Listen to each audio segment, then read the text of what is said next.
Hello दोस्तों। तो हम लोग अब अपने नए चैप्टर की शुरुआत यहाँ से कर रहे हैं। एक्सपोनेंट्स, जिसे कि इंडिसेस भी कहा जाता है, एंड सर्ड्स। ठीक है।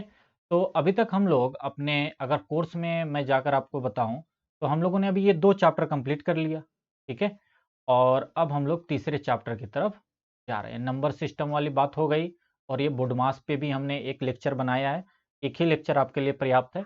अब हम लोग बात करेंगे एक्सपोनेंट्स एंड सर्ड्स। हर साल 1-2 क्वेश्चन इससे आना ही आना है, विदाउट एनी कंफ्यूजन। ठीक है। तो इस चैप्टर को ध्यान से देखिएगा, सारे फॉर्मूले जो भी बताए जाएं उसको अच्छे से समझने की कोशिश करिए। ठीक है। चलिए, तो हम लोग बात करने जा रहे हैं अब चैप्टर नंबर 3। मैं यहाँ पे 3 भी लिख देता हूँ। एक्सपोनेंट्स, जिसे कि इंडिसेस भी कहा जाता है, पावर भी कहा जाता है, एंड सर्ड्स। और उसके बाद इसके ऊपर यहाँ पे हम लोग क्वेश्चंस भी करेंगे। अगर इस लेक्चर में नहीं हो पाया तो अगले लेक्चर में करेंगे। ठीक है। ठीक है। तो चलिए स्टार्ट करते हैं हम लोग अपना एक्सपोनेंट्स यानी इंडिसेस एंड सर्ड। देखिए, टॉपिक वहीं बेसिक चलेगा। उसके बाद हम लोग सबसे पहले बेसिक बातें कर लेंगे, फिर उसके बाद एक्सपोनेंट्स के बारे में देखेंगे, उसके बहुत सारे लॉज हैं, वो सारी चीज़ें हम लोग देखेंगे। और उसके बाद हम लोग क्वेश्चंस की प्रैक्टिस करेंगे। फिर उसके बाद सर्ड्स के बारे में देखेंगे, उसके भी लॉज होते हैं, सर्ड्स में भी कुछ नियम होते हैं, उसको देखेंगे। और उसके बाद फिर हम लोग क्वेश्चंस की प्रैक्टिस कर लेंगे। तो यही मेन 2 टॉपिक है। इसमें मेन क्वेश्चंस की ही प्रैक्टिस है, फॉर्मूले तो बहुत कम ही है। मेन क्वेश्चंस की प्रैक्टिस है, तो वो हम लोग हर टाइप के, हर वैरायटी के अच्छे खासे नंबर ऑफ क्वेश्चंस डिस्कस करेंगे। ठीक है। चलिए, सबसे पहले हम लोग अपना जो टॉपिक पढ़ रहे हैं वो है आपका एक्सपो,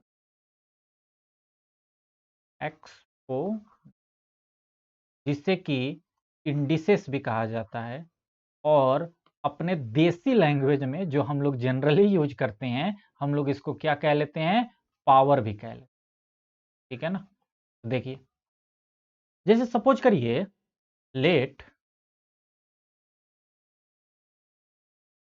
लेट मेरा कोई ए है, कोई भी रियल नंबर है। Let a be any real number. Real number आप सभी लोग जानते हैं क्या होता है। अच्छा, एंड एन जो है वो कोई एक पॉजिटिव इंटीजर है। एन जो है वो कोई पॉजिटिव इंटीजर है। ठीक है।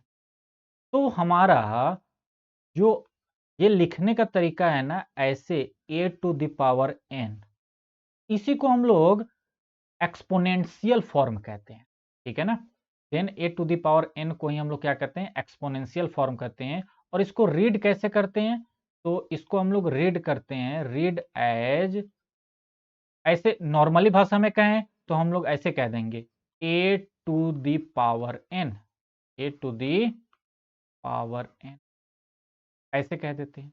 या इसको ऐसे भी कह देते हैं कि a raise to the power n, a raised to the power, मतलब ए की पावर जो है वो एन है। अब इसका क्या मतलब होता है वो भी देखेंगे। अभी पहले अभी और भी बातें कर लेते हैं। अब इस a to the power N में, इस a to the power N में, ए टू द पावर एन जो ये लिखा हुआ है, इसमें ये जो नीचे वाला ए है, ये जो ए है, ए इज नोन एज बेस, क्योंकि ये नीचे की तरफ है और नीचे की तरफ है, इसीलिए इसको हम लोग क्या कहते हैं दोस्तों? बेस कहेंगे। यानी ए इज नोन एज। अच्छा, ये एन क्या कहलाएगा? तो एन ही तो हमारा पावर कहलाएगा। यानी n is known as power बोल लीजिए, एक्सपोनेंट बोल लीजिए, इंडिसेस बोल लीजिए। ठीक है ना। ये तीनों शब्द इसके लिए इस्तेमाल होता है। ठीक है। तो हमने यहाँ पे क्या देखा? हमने यहाँ पे देखा कि ए टू द पावर एन में ए बेस कहलाएगा और एन जो है वो एक्सपोनेंट्स या इंडिसेस या पावर कहलाएगा। क्लियर है? ओके। अब इस a to the power n का मतलब क्या है? What is the meaning? A to the power n का मतलब क्या है? तो देखिए, a to the power n, it means, इसका मतलब ये होता है कि multiply a, multiply a how many times? N times. N times हम ए को मल्टीप्लाई करेंगे, ठीक है ना। यानी a to the power n का मतलब हो गया ए इंटू ए इंटू ए इंटू ए, ऐसे ही कितनी बार? एन बार, एन टाइम। ये मतलब हो गया इसका। जैसे एग्जांपल में मैं कहूं, अगर मैंने लिखा है 5 की power 4, 5 raise to the power 4, इसका मतलब यह है कि 5 को 4 टाइम्स मल्टीप्लाई करने को कहा जा रहा है, ठीक है। अगर यहां पे लिखा है 3 टू द पावर 3, इसका मतलब यह है 3 टू द पावर कुछ और ले लेते हैं, 3 टू द पावर 4, इसका मतलब यह है कि 3 को 4 टाइम्स मल्टीप्लाई करने को बोला गया है। -4 टू द पावर 3, इसका मतलब यह है कि -4 को 3 बार मल्टीप्लाई करना है, -4 को, देखिए, ठीक है। और जो भी आंसर आएगा वो आगे हम अपना लिख लेंगे। अगर लिखा हो 2/3 की पावर 3, इसका मतलब ये हो गया कि 2/3 को 3 टाइम्स मल्टीप्लाई करना है, 2/3 को 3 टाइम्स मल्टीप्लाई करना, ऐसे हम लोग चीजों को लिखें। यहां पे जो ए है और एन है, देखिए, ए जो है हमारा बेस है, तो बेस जो है वो पॉजिटिव नेगेटिव कुछ भी हो सकता है, कोई भी नंबर हो सकता है। एन को हमेशा हम लोग, क्या है कि क्वेश्चन में आपको ये जो पावर है वो नेगेटिव देगा, बट जब हम लोग फाइनल आंसर लिखते हैं तो हमेशा एन पॉजिटिव में ही लिखते हैं। देखिए, पावर जो लिखते हैं ना, हमेशा पॉजिटिव में ही लिखने की कोशिश करते हैं। अगर क्वेश्चन में वो निगेटिव दिया है तो उसको पॉजिटिव में बदल देंगे। कैसे बदलेंगे वो अभी लॉज सीखेंगे तो समझ में आएगा।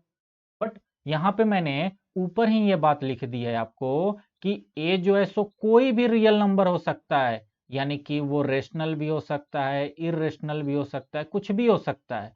बट यहाँ पे जो हमारा ए एन होगा वो हमेशा पॉजिटिव इंटीजर ही रहेगा, और ये कोई भी रियल नंबर ए हो सकता है। क्लियर है ना? आइए आगे देखते हैं। ठीक है, ये बातें हो गई। अब यहाँ पे अगर मैं कहूँ यहाँ पे बेस क्या है, तो यहाँ पे बेस -4 है, और पावर क्या है? 3 है। इसमें बेस क्या है? तो 2/3 मेरा बेस है, और ये 3 क्या है? तो 3 पावर है। क्लियर है ना? आइए अब हम लोग डायरेक्ट अपने लॉज की तरफ चल देते हैं, ठीक है ना। लॉज, जो भी इसके रिगार्डिंग नियम है उसके ऊपर अब हम लोग बात कर लेते। Laws of exponent, laws of exponents बोल लीजिए या लॉज ऑफ इंडिसेस बोल लीजिए, ठीक है। सबसे पहला लॉ हम लोग देखते, फर्स्ट लॉ। इसमें हम लोग जो यूज करेंगे वो ए बी एम एन ये शब्द यूज करेंगे। तो यहां पे हमारा जो ए रहेगा और बी रहेगा वो रियल नंबर रहेगा। ए और बी कोई भी रियल नंबर हो सकता है, और जो हमारा एम रहेगा और एन रहेगा ये हमारा पॉजिटिव इंटीजर, क्योंकि ये पावर रहेगा। और ए और बी हम लोग हमेशा बेस के रूप में लेंगे, और एम और एन को हमेशा पावर के लिए। देखिएगा यहाँ पे मैं एग्जाम्पल के साथ कराऊंगा, सारी चीजें बिल्कुल मक्खन के तरीके क्लियर होगी, परेशान मत होइए। देखिए, जैसे कि ऐसे दिया गया हो कोई भी एक नंबर है और उसकी पावर एम है, कुछ है पावर, और फिर मल्टीप्लाई किया गया है सेम नंबर, लेकिन अब पावर अलग है। तो ये दोनों का जो वैल्यू होता है वो क्या होता है? ये नंबर और पावर आपस में ऐड हो जाता है। ये है हमारा पहला फॉर्मूला। अच्छा, यहां पे ए है यानी एक नंबर है। जैसे मैं इसका एग्जाम्पल की अगर बात करूं, मैं अगर इसके एग्जाम्पल में बात करूं तो देखिएगा, जैसे मैं कहूं कि 3 की पावर 4 मल्टीप्लाई 3 की पावर 7, ये किसके बराबर हो जाएगा? तो ये हो जाएगा 3 की पावर 4 प्लस 7, यानी कि 3 की पावर 11 मेरा आंसर हो गया। क्लियर है ना? अच्छा, इसी का अगर एक दूसरा रूप हो, ऐसे देखिएगा क्या कि अब सिंगल नंबर ना होके रेशनल में हो, जैसे कि p/q और इसकी पावर जो है सो m है और इसको मल्टीप्लाई कर रहे हैं एक सेम p/q के, लेकिन इसकी पावर अब n है, तो कोई दिक्कत नहीं है, अंदर का नंबर सेम है तो पावर ऐड हो जाएगा, यानी कि अभी भी यहां पे क्या हो जाएगा, p/q और कुल टोटल m प्लस n निकल के हो जाएगा। यानी कि यहां से हमने एक बात समझ ली कि अगर बेस हमारा इक्वल है तो पावर ऐड हो जाएगा, अगर बेस हमारा इक्वल है तो पावर क्या हो जाएगा, ऐड हो जाएगा। इसका भी एक एग्जांपल देख लीजिए, जैसे मैं कहूं 2/3 की पावर 4 मल्टीप्लाई बाई 2/3 की पावर 3, तो ये क्या हो जाएगा, ये हो जाएगा 2/3, बेस दोनों का सेम है, यहां भी 2/3 है, यहां भी 2/3 है, तो यहीं बेस रहेगा और पावर यहां पे ऐड हो जाएंगे, यानी कि 2/3 की पावर 7 हो जाएगा। क्लियर है? मेरे ख्याल से आपको ये बात समझ में आ गई हो। ठीक है, चलिए अब हम लोग अपने दूसरे लॉज की तरफ चलते। ये पहला लॉ था, आइए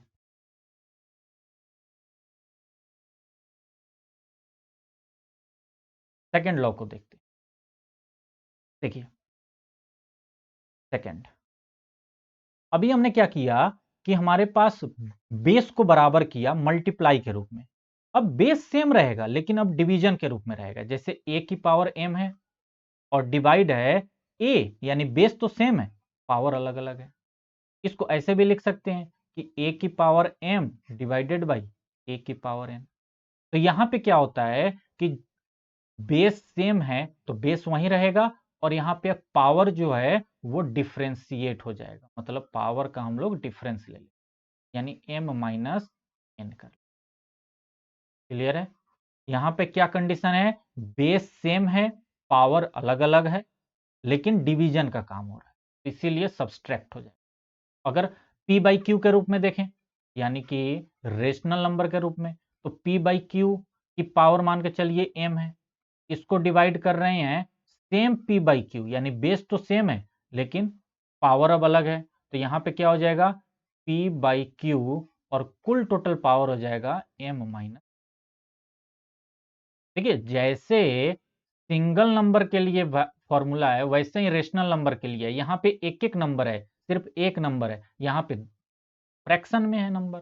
ठीक है ना? जैसे एग्जाम्पल के बारे में बात कर लेते हैं, तो अगर एग्जाम्पल के बारे में बात करें तो जैसे 7 की पावर 6 डिवाइड बाई 7 की पावर 4, यानी कि ये कुछ ऐसे होगा ना, 7 की पावर 6 डिवाइडेड बाई 7 की पावर 4, तो यहाँ पे क्या हो जाएगा, 7 रहेगा और 6 माइनस 4 हो जाएगा, यानी 7 की पावर 2, यानी कि हमारा आंसर 49 आ गया।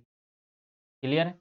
यहाँ पे अगर देखा जाए तो कोई भी आप ऐसे एक एग्जाम्पल बना सकते हैं, जैसे कि 2/7 और इसकी पावर जो है सो 5 है और इसको डिवाइड कर रहे हैं 2/7 और कुल टोटल की पावर यहाँ पे 3 है, तो क्या हो जाएगा, 2/7 कुल टोटल की पावर 5 माइनस 3, यानी कि 2/7 कुल टोटल की पावर 2, ये हमारा आंसर, ऊपर की तरफ 4 और नीचे की तरफ 49, ये आंसर।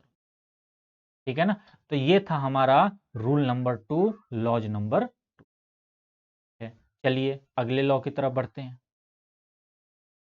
थर्ड लॉ देखिए, अभी हम लोग बिल्कुल इंतिमान से सारे लॉज देखेंगे और लॉ देखने के बाद हम लोग उसके बाद अच्छे अच्छे क्वेश्चंस करेंगे। पहले सारे लॉ देख तो लें, क्योंकि क्वेश्चंस में 3-4 लॉ एक साथ यूज हो सकता है।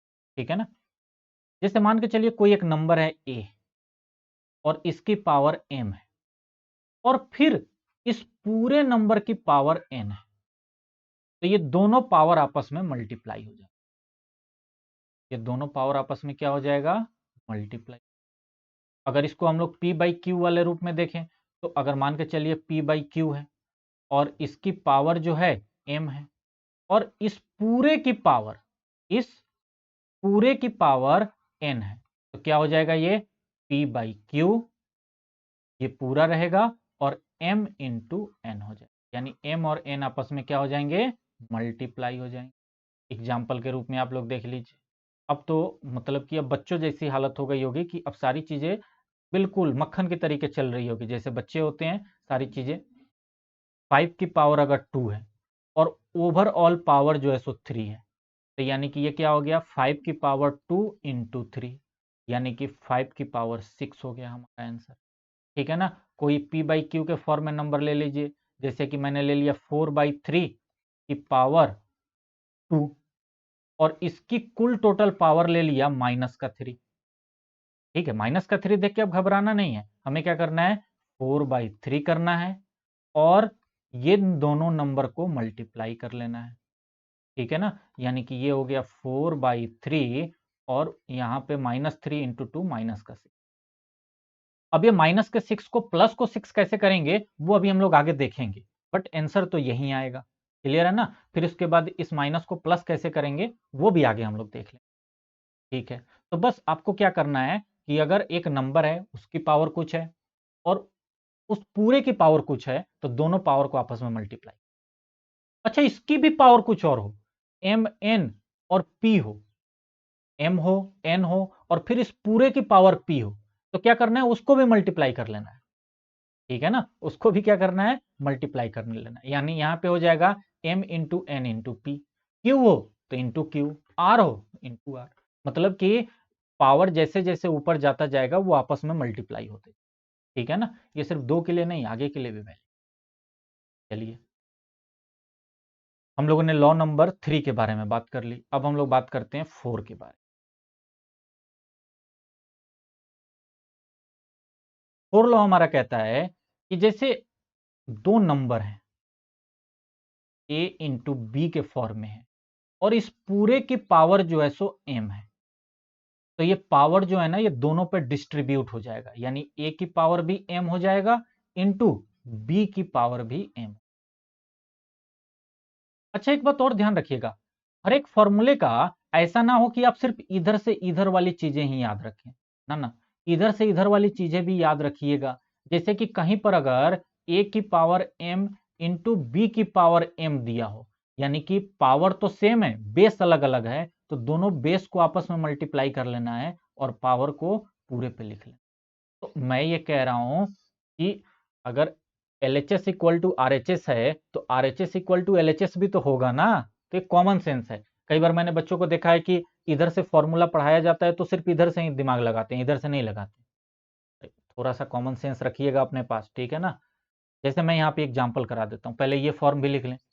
जैसे कि रेशनल नंबर के रूप में देखें तो p बाई क्यू है और इसका मल्टीप्लाई समझ लीजिए किसी और rational number r by S से है और इन कुल टोटल की पावर जो है वो m है, तो यहां पर भी पावर क्या हो जाएगा, p बाई क्यू में m आ जाएगा और r बाई एस में भी। ठीक है ना, ध्यान रखिएगा। यानी कि हमारा जो पावर है वो दोनों पे डिस्ट्रीब्यूट हो जाता है, बस यही मेरा कहना है। कब, जब बेस जब पावर एक ही हो और बेस अलग अलग हो तब की बात हो रही है। एग्जाम्पल के रूप में देखिए, जैसे कहीं पे लिखा है 3 इंटू 5 की पावर 4। ठीक है, तो इसको हम 3 की पावर 4 इंटू 5 की पावर 4 लिख सकते हैं। बात समझ में आ रही है। अच्छा, अगर मान के चलिए ऐसे लिखा हो 3 की पावर 4 इंटू 5 की पावर 4, तो इसको ऐसे लिखने भी आना चाहिए कि दोनों को आपस में मल्टीप्लाई कर दो और पावर 4 कर लो, यानी कि ये कुल मिला के हो गया 15 की पावर 4। यानी कि यहां पे हमने क्या देखा, यहां पे हमने देखा कि दोनों बेस जो है सो अलग अलग है लेकिन पावर जो है वो सेम है, तो इसीलिए दोनों बेस आपस में मल्टीप्लाई हो जाए। बात समझ में आ रही है ना। ठीक है, यहां पे देखिए जैसे एग्जांपल, सेम वैसे ही कोई एग्जांपल ले लीजिए, 2/3 इंटू 7/9 है। ठीक है, और इसकी कुल टोटल पावर जो है सो 3 है, तो क्या हो जाएगा, 2/3 की भी पावर 3 हो जाएगा मल्टीप्लाई 7/9 की पावर भी 3 हो जाएगा। अब अगर ऐसे दिया हो तो ऐसे लिखने भी आना चाहिए, ऐसा ना हो कि सिर्फ इधर से इधर ही जा रहे हैं, इधर से इधर का लिखने भी। इस तरह के जो लॉज है ना वो आपको कई सारे क्वेश्चंस में मदद करेगा। जैसे मैं एक क्वेश्चंस करवा देता हूं आपके बेसिक अंडरस्टैंडिंग के लिए। जैसे देखिए, एक मैं यहाँ पे क्वेश्चन लिखता हूं। जैसे मैंने लिखा 15 की पावर 4 डिवाइडेड बाई 5 की पावर 4। अब आप कहेंगे कि सर ये क्या करें, इसका कुछ तो समझ में आ नहीं रहा। 4 से 4 काट देते हैं, 5 से 5 काट देते हैं और 1 की पावर 4 कर देते हैं, खत्म बात। ठीक है ना। देखिए ये 15 है। अब हमें कुछ नंबर इसमें से निकालने होंगे ताकि कटे। तो मैं 15 को क्या 3 इंटू 5 लिख सकता हूं, और कुल टोटल पावर 4 तो है ही, वो तो रहेगा ही। मैंने 15 को बस 3 इंटू 5 लिख लिया और नीचे 5 की पावर 4 है। अब ये 3 इंटू 5 की पावर 4 है तो डिस्ट्रीब्यूट हो जाएगा ना, 3 की पावर भी 4 हो जाएगा और 5 की पावर भी 4 हो जाएगा, और नीचे की तरफ 5 की पावर 4 तो है ही। अब ये कैंसिल हो गया और 3 की पावर 4 मेरा आंसर। तो ऐसे सवाल में जहां पे जरूरत आएगी उस हिसाब से हमें समझना होगा, हमें चीजों को एनालिसिस करना होगा कि हम यहाँ पे कौन सा फॉर्मूला लगाएं। यही तो मैथमेटिक्स है, यही तो दिमाग है भैया। बात समझ में आ रही है? यही तो कॉमन सेंस है। इसी से तो आपका सिलेक्शन होगा कि आपके पास यहाँ पे है या बिल्कुल उसमें खाली है। ठीक है, तो इसी बात पे भी तो सारा खेल है, सारा खेल बस यहाँ का है। जिसका ये अच्छा है उसका सब अच्छा है। ठीक है ना। आइए, हम लोग अभी तक कितने लॉज देख चुके हैं? तो 4 देख चुके हैं। अब आइए 5वें लॉज की तरफ चलते हैं, फिफ्थ लॉ। देखिए फिफ्थ लॉ।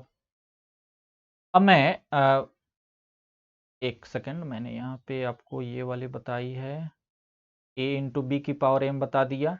अब मैं जैसे यहाँ पे क्या है ना कि डिवीजन है अंदर, अब मैं अंदर मल्टीप्लीकेशन है, अब मैं डिवीजन वाला करवा रहा हूं। ठीक है, अब देखिएगा, अगर सपोज करिए कि a डिवाइडेड b है और कुल टोटल की पावर m है।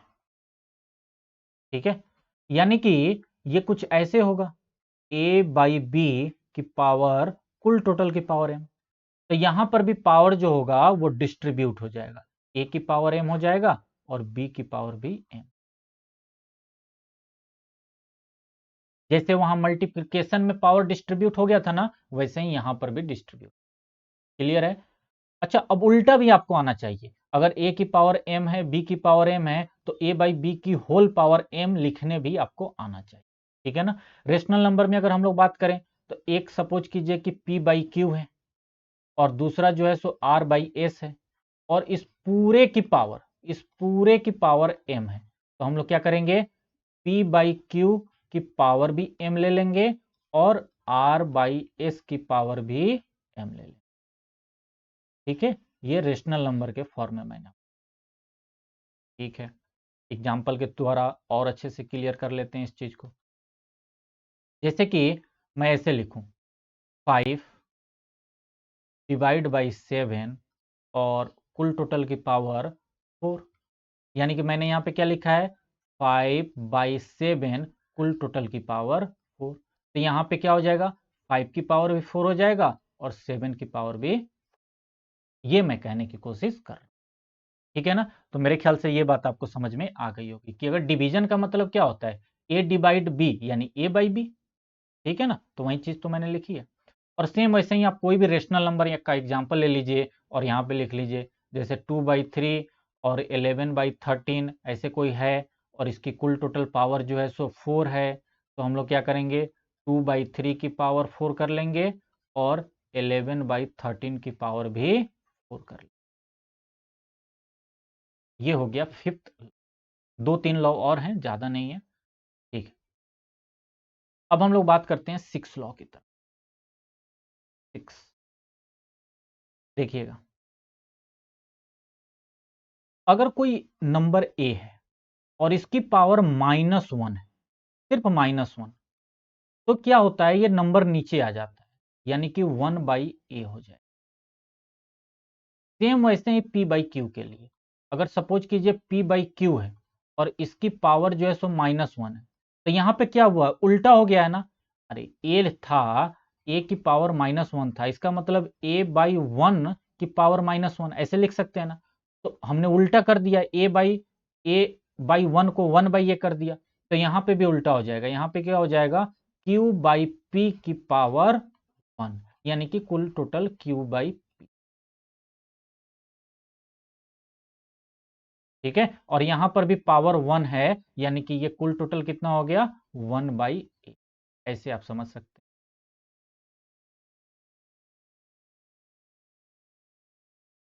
तो निगेटिव में इस बात का ध्यान रखिएगा, निगेटिव में क्या है कि निगेटिव में कभी भी अगर ऐसा आए, अगर पावर 1 हो तो जस्ट अपोजिट कर दीजिए, जस्ट अपोजिट कर दीजिए, और कुछ नहीं करना।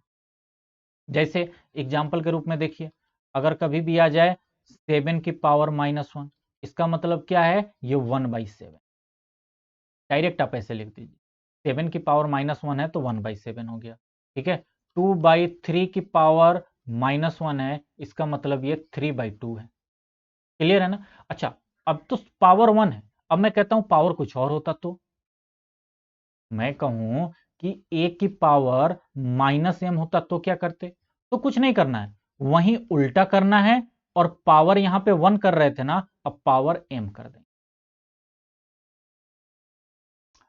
p/q की पावर अगर माइनस का m है तो हम लोग क्या करेंगे, q/p करेंगे, और पावर को क्या कर लेंगे, प्लस का m। क्लियर है मेरी बात। ठीक है, इसका भी एग्जांपल देखिए, जैसे जैसे मान के चलिए मेरे पास 7 की पावर -1 ना लिख के ऐसे लिखा होता, 7 की पावर -3, तो ये क्या हो जाता, 1/7 की पावर 3, 1/7 की पावर ये हो जाता। अगर यहां पे एग्जांपल होता 2/3 की पावर -4, ऐसे होता, तो हम लोग क्या लिख लेते, 3/2 की पावर प्लस का 4। क्लियर है ना। और हमेशा हम, अगर आपका कैलकुलेशन करने पर ऐसा आ रहा है तो आपको वास्तव में ऐसे लिखना चाहिए, निगेटिव पावर में कभी नहीं लिखना चाहिए।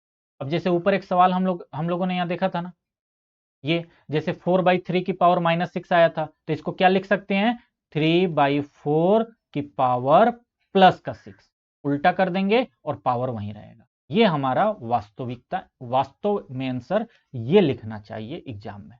ठीक है ना। एमसीक्यू भी अगर मल्टीपल जो आते हैं ऑप्शन वाले, तो उसमें भी आपको ऐसे रहा तो इसको टिक कर दीजिए, बट जनरली आपको ऐसे ही देंगे, क्योंकि यही स्टैंडर्ड तरीका होता है पावर को हमेशा पॉजिटिव में लिखने का।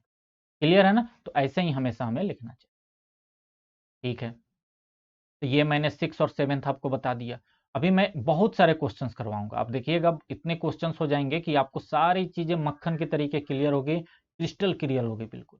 ठीक है ना, ज्यादा क्वेश्चंस करेंगे तभी तो प्रैक्टिस अच्छी हो पाएगी, और सारे फॉर्मूले बिल्कुल ऐसे याद हो जाएंगे कि रात को 12 बजे भी कोई उठाकर पूछे तो आप बता देंगे। ठीक है ना।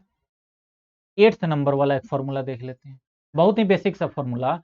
अगर कोई भी नंबर है उसकी पावर अगर 0 कर देंगे तो वो हमेशा 1 आएगा, चाहे वो नंबर कुछ भी हो। सेम वैसे ही अगर कोई भी p/q है, उसकी पावर अगर 0 कर देंगे तो आंसर क्या आएगा, 1 आएगा।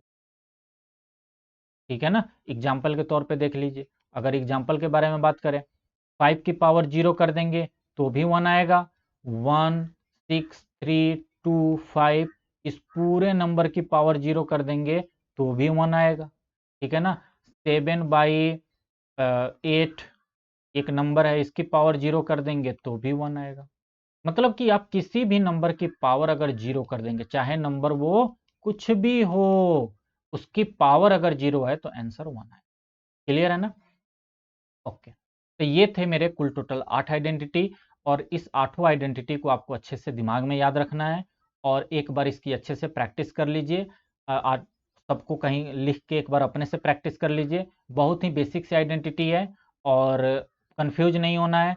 फिर से मैं एक बार कैसे आप याद रखेंगे मैं आपको समझा देता हूँ, याद रखने की टेक्निक कैसे आप रखेंगे उसको मैं एक बार एक्सप्लेन कर देता हूँ। देखिएगा जरा, ये कलर देखिए, अगर आपके पास बेस इक्वल है और पावर अलग अलग है, बेस इक्वल है ना तो पावर ऐड हो जाएगा। ठीक है ना। और वहीं यहां पे देखिए, यहां पे इस वाले को पार्ट में देखिए, यहां पे क्या है, बेस अलग अलग है, पावर सेम है, तो हम पावर को डिस्ट्रीब्यूट करते रहे, ठीक है ना। यहां पे क्या हो रहा है, बेस अलग अलग हो जाए। सेम वैसे ही यहां पे दूसरा फॉर्मूला हमारा जो था वो था कि यहां पे बेस तो सेम है, अब यहां पे डिवीजन वाला काम कर रहे हैं, तो हम माइनस का काम कर रहे हैं। अगर यहीं पे अगर बेस को अलग अलग कर देते तो पावर डिस्ट्रीब्यूट कर देते, ठीक है ना, डिवीजन के रूप में रहता। तो थर्ड में ये है कि ए की पावर एम है, उसकी पावर एन है, दोनों को मल्टीप्लाई कर लीजिए। और यहाँ पे तो मैंने बता ही दिया कि पावर डिस्ट्रीब्यूट कर लेंगे। और सारे फॉर्मूले में, सिर्फ इसी फॉर्मूले में नहीं, ऐसे हो तो ऐसे भी करने आपको आना चाहिए, ठीक है ना। इस तरीके का लिखा हो तो इस तरीके का करना भी आना चाहिए। कई बार इसकी भी जरूरत पड़ेगी, देखिएगा आप, कई बार इसकी भी जरूरत पड़ेगी, ठीक है ना। कई बार क्वेश्चंस ऐसे आएंगे कि इन सब की फॉर्मूले की जरूरत पड़ेगी, उल्टा लिखने की भी जरूरत पड़ती है। क्लियर है ना, ठीक है। और उसके बाद ये सारी चीजें मैंने बता दी कि ए की पावर माइनस एन है, ए की पावर माइनस एम है, तो इस तरीके से जैसे क्वेश्चन में करके दिखा देता हूं। देखिए एक एग्जाम्पल देखिएगा, एक एग्जाम्पल के थ्रू मैं आपको समझा देता हूं कि कैसे उसकी जरूरत पड़ेगी। देखिएगा जैसे एग्जाम्पल, जैसे मैं आपसे कहूं मेरा नंबर कुछ ऐसे लिखा है 20 की पावर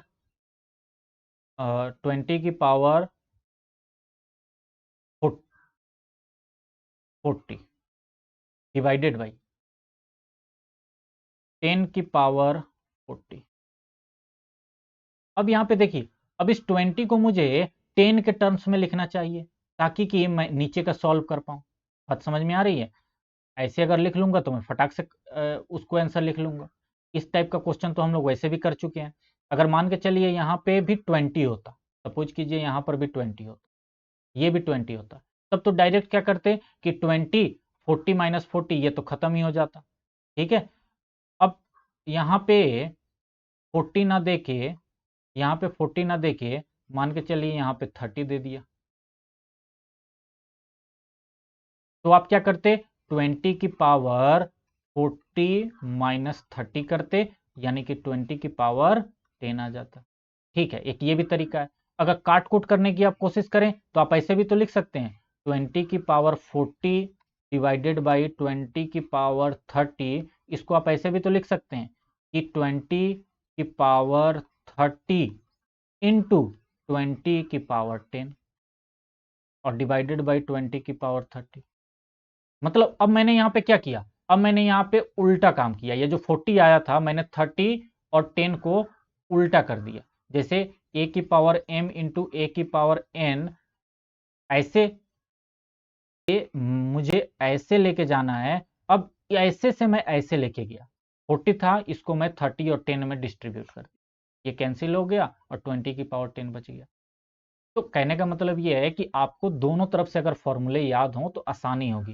हालांकि ऐसे भी सॉल्व कर लीजिए, ऐसे भी सॉल्व कर लीजिए, बट आपको दोनों तरफ से फॉर्मूले समझ में आनी चाहिए।